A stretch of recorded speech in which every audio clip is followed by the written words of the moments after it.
No introduction, we are just jumping right into this project. I am using the same pattern that I used last time when we made the purple underground for this.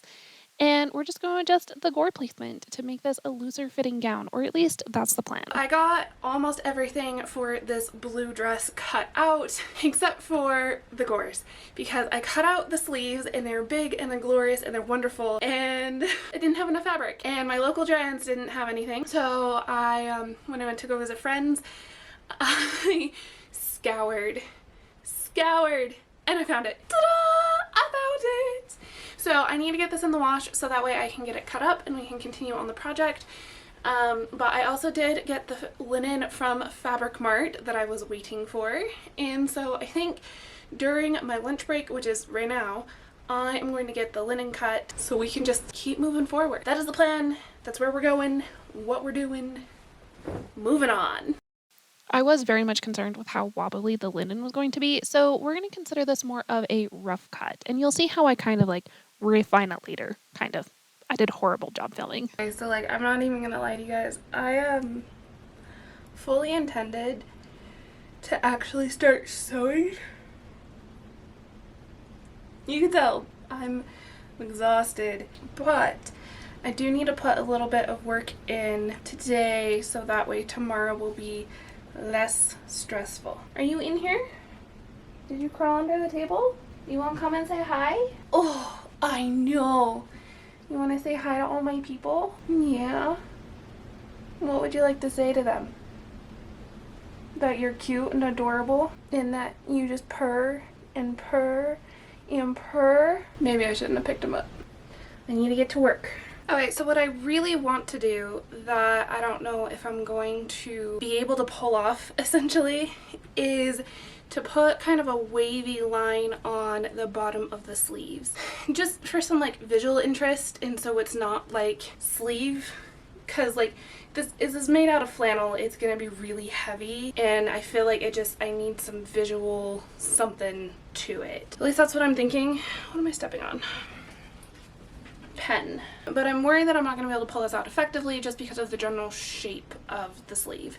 And I know that the shape of the scallops is going to matter here more than anything else.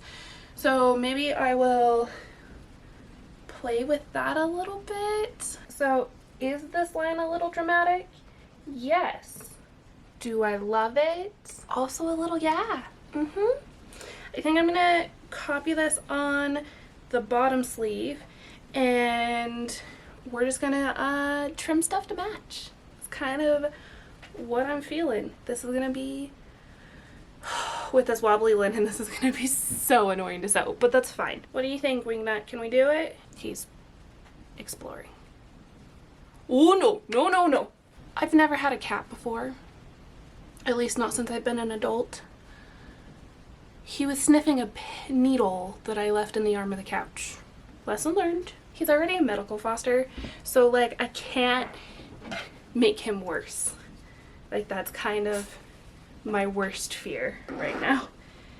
Anyway, okay, so I cut out the squiggle, doing the bottom. Slightly panicked, not gonna lie. It'll be fine. No big deal. It's just a big angel sleeve.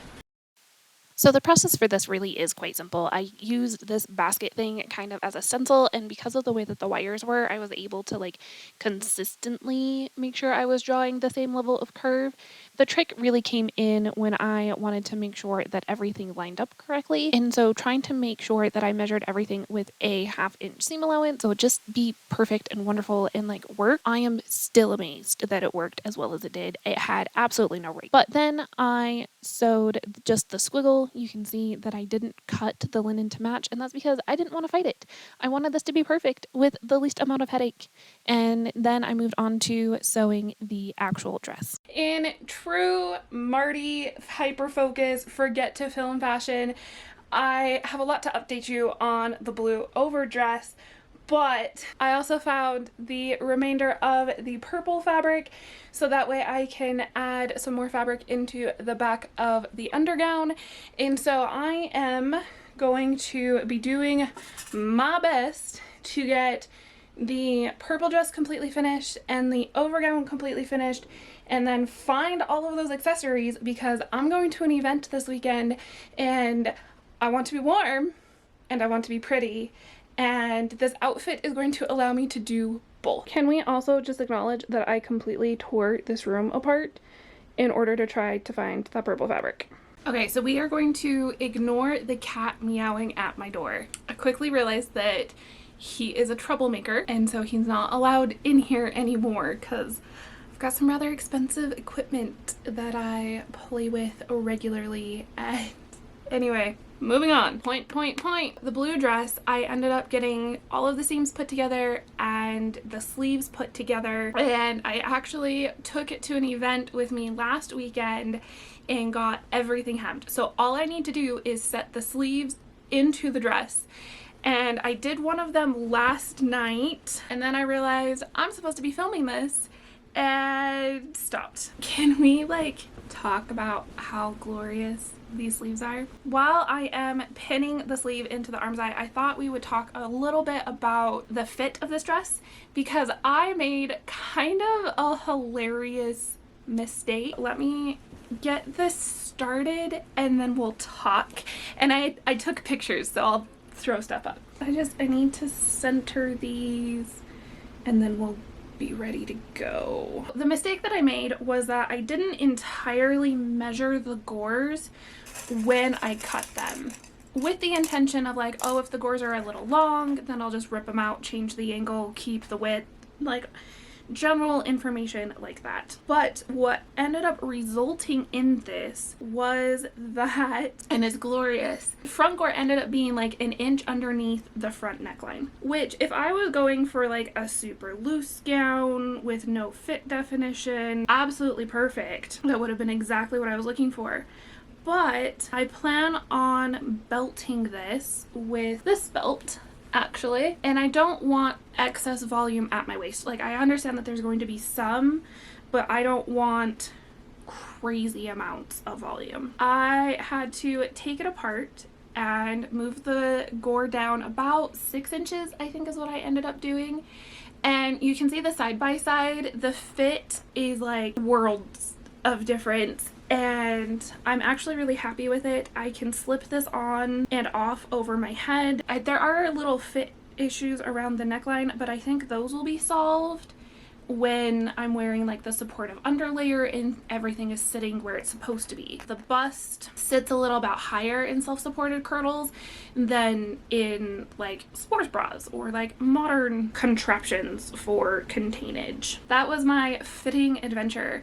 But I also took pictures of the back. You can see that because the gore is higher on the back of this dress versus the purple one, that's why it's laying nicely over my back. Like, I have the fullness there to go over my sway back. I am so happy. Like, this dress is like meh, but this contrast lining, okay, I'm gonna set the sleeve in and then probably do like a quick try on for you guys so that way we can see stuff, and then I need to get working on the purple dress. Oh, the other thing, because I've been talking about accessories. Last night, and this is, oh my gosh, I can't believe how well this worked. I shouldn't be surprised because I've been doing embroidery longer than I've been sewing. I did like insertion embroidery, and this is going to be a St. Birgitta cap. I think this one's a little bit big, but I wanted it to be a little bit bigger because I need to find my hair piece. I want to do like the cute little temple braids because otherwise I'm going to look like a teenage boy in a dress, which is a lie because I have way too many curves for that, but I'm gonna feel like a teenage boy in a dress. And then I need to dig through some stuff because I beaded a veil like years ago,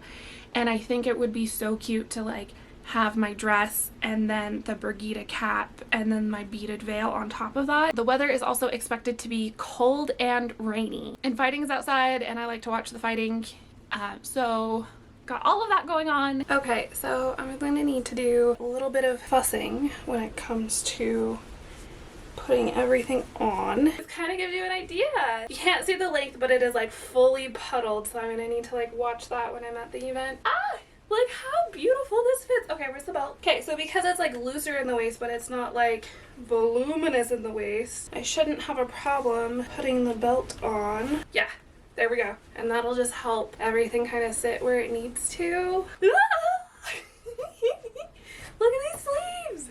So I think what I want to do is actually pin these up so you can see the lining. Because it's really like, this is boring.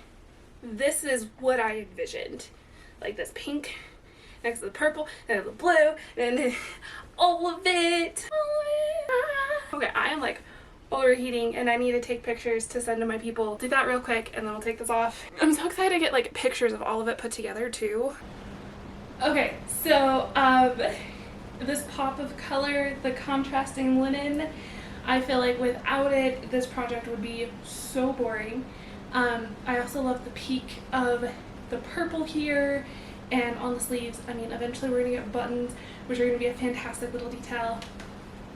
But I feel so cute and feminine, and when I make historical clothing, that is something that I specifically look for. I am getting like major animated Sleeping Beauty vibes, which makes sense because this is like the time period that movie garb was based off of. I am super excited with how this dress turned out. I am absolutely in love with it and I can't wait to wear it more, but right now I am overheating and I need to take off this flannel gown. So with that, I'm gonna say goodbye friends and I will see you next time. We might be making a hood to go with this if plans don't completely derail between now and then.